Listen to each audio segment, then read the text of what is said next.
আসসালামু আলাইকুম viewers, welcome to mother cooking channel. আপনাদের সকলকে জানাচ্ছি ঈদের শুভেচ্ছা।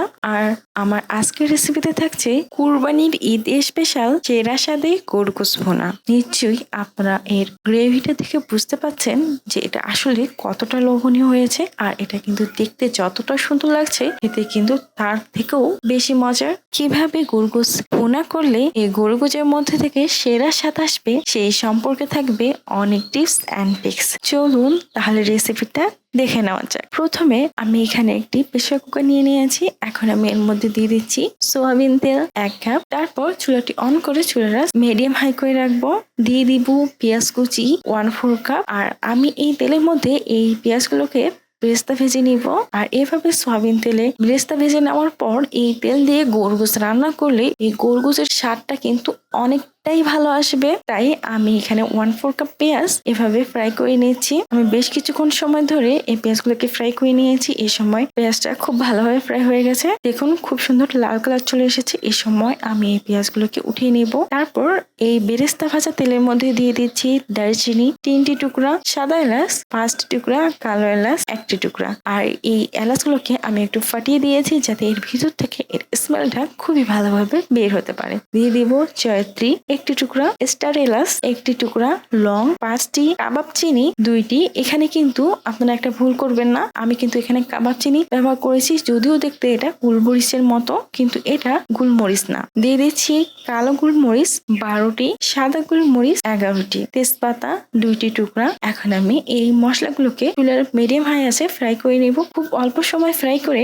আমি চুলার আঁচটা একেবারে লো করে দিচ্ছি। তারপর একটা ছাঁচনির মধ্যে একটা জয়ফল খুব সামান্য পরিমাণে এভাবে ঘষে দিচ্ছি। তারপর দিয়ে দিচ্ছি হলুদের গুঁড়া 1/2 টেবিল চামচ, মরিচের গুঁড়া 1 টেবিল চামচ। আমি গরুগোশের ঝালটা একটু কম রাখছি তাই মরিচের গুঁড়ার পরিমাণটা একটু কম ব্যবহার করছি। যারা ঝাল খেতে পছন্দ করেন তারা কিন্তু মরিচের গুঁড়ার পরিমাণটা আর একটু বাড়িয়ে দিবেন। দিয়ে দিচ্ছি গরুগোশ 1.5 কেজি। আমি এখানে হাড় ও চর্বি সহ 1.5 কেজি মতো গরুগোশ নিয়েছি।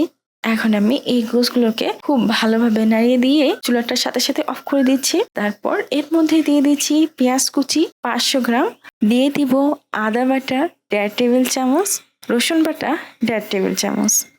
আর এই আদা বাটা আর রসুন বাটা আমি শিলপাটায় বেটে নিয়েছি। আর এই কারণে কিন্তু এতে পানির পরিমাণ কম রয়েছে। যারা এই আদা রসুন ব্লেন্ডার করার সময় পানির পরিমাণটা বেশি ব্যবহার করবেন তারা কিন্তু পরিমাণে আরেকটু বেশি দিবেন। দিয়ে দিব জিরা গুঁড়া 1 টেবিল চামচ, ধনিয়া গুঁড়া 1 টেবিল চামচ, মৌরি গুঁড়া 1/2 টিস্পুন, গোলমরিচের গুঁড়া 1/4 টিস্পুন, গরম মশলা গুঁড়া 1 টিস্পুন। দিয়ে দিব রাঁধুনি বিরিয়ানি মশলা 1 টেবিল চামচ। আর এখানে কিন্তু এই গরুগোশ ভুনার একটা অথেন্টিক স্বাদ নিয়ে আসবে এই রাঁধুনি বিরিয়ানি মশলা। খুব বেশি দিতে হবে না, 1 টেবিল চামচ দিলেই এনাফ। আর যারা রাঁধুনি বিরিয়ানি মশলা ব্যবহার করবেন না তারা কিন্তু গরম মশলার গুঁড়ার পরিমাণটা একটু বেশি ব্যবহার করবেন। আমি যেহেতু এখানে রাঁধুনি বিরিয়ানি মশলা ব্যবহার করেছি তাই এখানে গরম মশলা গুঁড়ার পরিমাণটা কম ব্যবহার করেছি। দিয়ে দিব লবণ 1.5 টেবিল চামচ, চিনি 1 টেবিল চামচ। দিয়ে দিব আলু বখরা 2 পিস, কিশমিশ 9টি, লেবুর রস আমি এখানে একটা লেবুর অর্ধেকটা রস করে দিয়েছি। আর লেবুটা কিন্তু মিডিয়াম সাইজের ছিল। দিয়ে দিব টক দই 1/4 কাপ। এখন আমি এই গোশগুলোকে খুবই ভালোভাবে ম্যারিনেট করে নিব। আমি বেশ কিছুক্ষণ সময় ধরে এই গোশগুলোকে খুবই ভালোভাবে ম্যারিনেট করে নিয়েছি। আর আর এই গোশটা রান্নায় আমি কোনো প্রকার পানি ব্যবহার করব না, যার কারণে কিন্তু এর মধ্যে একটা অথেন্টিক স্বাদ চলে আসবে। আর আমি যেহেতু এখানে 500 গ্রামের মতো পেঁয়াজ ব্যবহার করেছি তাই গরুগোশ থেকে কিছুটা পানি বের হবে, আবার পেঁয়াজটাও কিছুটা পানি ছেড়ে দিবে। এই মিলিয়ে এর থেকে যে পানিটা বার হবে সেই পানিতেই আমি এই গোশটাকে খুবই ভালোভাবে কুক করে নিব। গোশটা খুব ভালোভাবে ম্যারিনেট হয়ে গেলে আমি প্রেসার কুকারে ঢাকনা লাগিয়ে দিচ্ছি এবং চুলাটি অন করে চুলার আঁচ মিডিয়াম হাই করে দিচ্ছি। তারপর আমি প্রেসার কুকারের মধ্যে 3 থেকে 4টা সিটি দিয়ে নিচ্ছি। অবশ্যই প্রেসার কুকারের মধ্যে এই গোশটাকে খুব ভালোভাবে সিদ্ধ করে নিতে হবে। যেহেতু এক এক প্রেসার কুকারে গোশ সিদ্ধ হতে এক এক পরিমাণ সিটি লাগে তাই আপনাদের প্রেসার কুকারে আপনারা চেষ্টা করবেন গোশটাকে সর্বোচ্চ নরম করে সিদ্ধ করে নেওয়ার।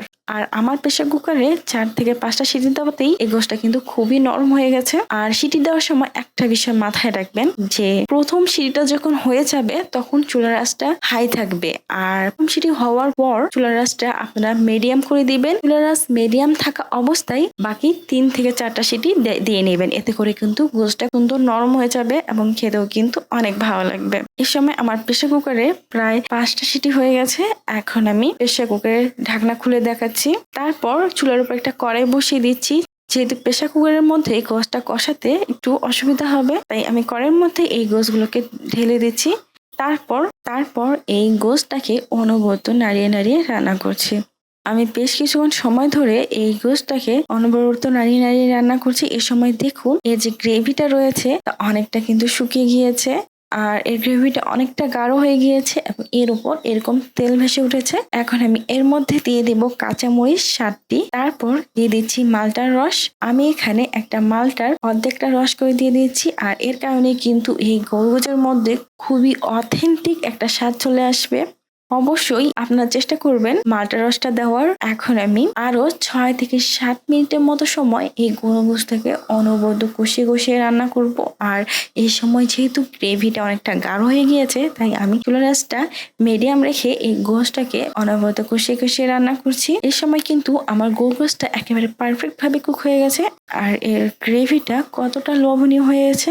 আর গরম ভাত দিয়ে এই গ্রেভিটা খেতে কিন্তু খুবই ভালো লাগে। প্রিয় দর্শক, এই ছিল আমাদের আজকের রেসিপি। মাদার কুকিং চ্যানেলের আরো এক্সাইটিং রেসিপি নিয়ে আপনাদের সামনে আবারও উপস্থিত হব। ভিউয়ার্স, আপনাদের সকলকে অনেক অনেক ধন্যবাদ জানাচ্ছি পুরোটা সময় আমাদের সাথে থাকার জন্য। আমি উইশ করব আপনারা সবাই ভালো থাকবেন, সুস্থ থাকবেন এবং মাদার কুকিং চ্যানেলের সাথে থাকবেন। এই চ্যানেলে নতুন হয়ে থাকলে চ্যানেলটি সাবস্ক্রাইব করুন এবং ভালো লাগলে লাইক, কমেন্ট ও শেয়ার করুন। ধন্যবাদ।